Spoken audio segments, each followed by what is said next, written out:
Згідно з фундаментальними законами економічної гравітації, жодна суверенна держава не може довго існувати, порушуючи принцип фінансової самодостатності.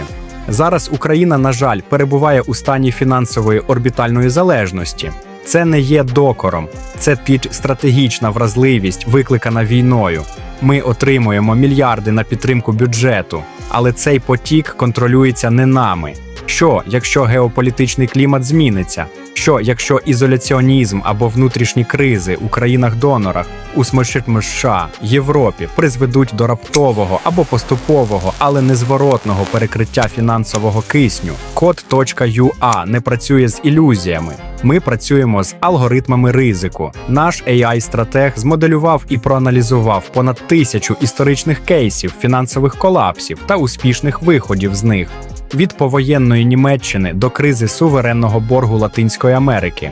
Висновок невблаганний. Україна повинна мати алгоритм виживання, що гарантує стійкість.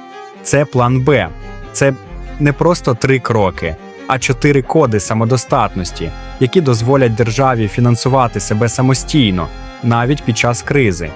Ми розкриємо код 1 – перехід від статусу прохача до інвестиційного магніту.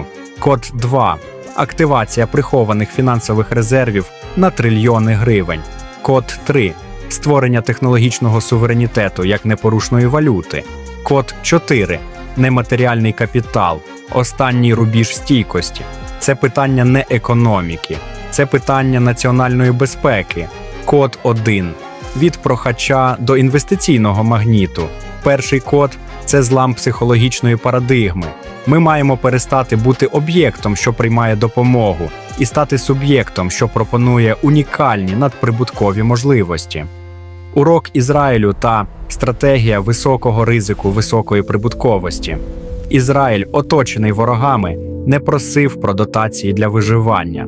Він створював умови для інвестицій у технології, які вирішують глобальні проблеми. Вони продавали не продукт, а унікальне рішення, вимагаючи високу ціну, оскільки їхній досвід був незамінним. Реформа номер 1 – гарантія капіталу, а не майна. Україна має запровадити надзвичайний юридичний режим – Special Legal Regime для інвесторів. Це означає не лише податкові пільги, але й міжнародно гарантований захист їхніх інвестицій від будь-яких внутрішніх політичних рішень чи корупційних атак. Наприклад, створення незалежного міжнародного арбітражного суду, який розглядає справи інвесторів протягом 90 днів. Це перетворює військовий ризик на контрольований бізнес-ризик. Реформа номер 2 – дерегуляція шокової терапії. Польський кейс. Польща на початку 90-х пройшла через радикальну лібералізацію. Ми не можемо дозволити собі повільні реформи. Необхідне тотальне скасування застарілих бюрократичних дозволів та ліцензій, які створюють бар'єри для малих і середніх підприємств. МСП. МСП – це фінансова піхота відбудови, і вони повинні мати можливість почати працювати в режимі «сьогодні на сьогодні». Реформа номер 3 – податкова революція. Спрощення податкової системи до мінімального, але універсального набору платежів, що стимулює вихід економіки з тіні. Це збільшує податкову базу, роблячи внутрішні доходи менш чутливими до економічних коливань. Код 1 резюме. Перетворення військових ризиків на надприбуткові можливості для тих, хто має сміливість інвестувати першим. Це створює самодостатній потік. Код 2. Активація внутрішніх резервів та антикорупційний щит. Якщо зовнішній потік перекривається, країна повинна активувати власні внутрішні резерви. Другий аналіз виділяє 3 основні чорні діри, які можуть бути перетворені на джерела фінансування. 1. Цифровий антикорупційний щит. Це найшвидший спосіб знайти мільярди. Впровадження АІ-моніторингу на митниці та у податковій системі, що повністю виключає людський фактор, може миттєво збільшити доходи бюджету на десятки відсотків. Це не про підвищення ставок, це про збір 100% того, що належить державі. Ми повинні створити цифрового фінансового прокурора, який на основі алгоритмів виявляє та блокує підозрілі транзакції до їх завершення. Друга – тотальна трансформація держмайна. тисячі неефективних державних підприємств, що працюють у збиток. Їхня прозора, швидка приватизація може не тільки принести разові мільярди, але й зменшити постійні витрати на їхнє утримання. Використання електронної системи ProZorro для продажу всіх нестратегічних активів з умовою залучення інвестицій у регіони – це трансформація нерухомих збитків у мобільний капітал. Третя – повноцінний земельний ринок, забезпечення повного, прозорого функціонування ринку сільськогосподарських земель, зокрема зняття обмежень на продаж юридичним особам з дотриманням чітких запобіжників. Землябом – це національний актив, який має працювати на економіку, залучаючи кредитні ресурси та інвестиції в глибоку переробку. Код 2 резюме. Внутрішні резерви – це ліквідність, яка звільняється лише через тотальну цифровізацію та усунення ручного управління фіскальними потоками. Код 3. Технологічний суверенітет та IP-армія. Якщо ваші гроші можуть бути заблоковані, то ваш інтелект – ніколи. Фінансова незалежність у 21 столітті вимірюється не кількістю золота, а обсягом експортованої інтелектуальної власності – IP. Перше. Золотий резерв технологій. Україна має форсовано інвестувати у військові технології, IT та біотех. Створення Національного фонду оборонних технологій – НФОТ, який фінансує розробки з правом держави на частку прибутків від глобального експорту. Мета – експорт унікальних, випробуваних технологій на світовий ринок за високою ціною. Це стабільна, високомаржинальна валютна виручка. Друга – освіта як експортний продукт, переорієнтація університетів на наукову співпрацю з іноземними корпораціями, R&D-центри. Освіта має готувати не лише фахівців для внутрішнього ринку, але й високооплачувану інтелектуальну робочу силу для глобального експорту.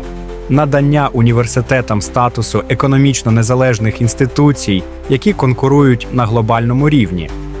Третій – внутрішні довгострокові облігації, облігації відбудови. Стимулювання громадян та бізнесу до інвестування у внутрішні державні облігації, наприклад, на 10-20 років.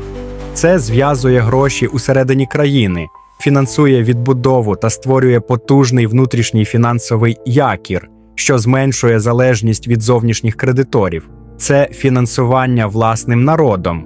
Код 3 резюме. Найкраща фінансова подушка безпеки – це технологічна перевага, яку ми продаємо світові. Код 4. Нематеріальний капітал, алгоритм стійкості останній, але найважливіший код – це той, який не можна виміряти на біржі. Соціальний капітал. Коли фінанси хитаються, економіку утримує довіра і згуртованість. Перше. Децентралізація довіри та влада ОТГ. Передача значної частини фінансових та адміністративних повноважень ефективним територіальним громадам ОТГ. Місцева влада, яка доведена своєю ефективністю під час війни, повинна отримати фінансову самостійність.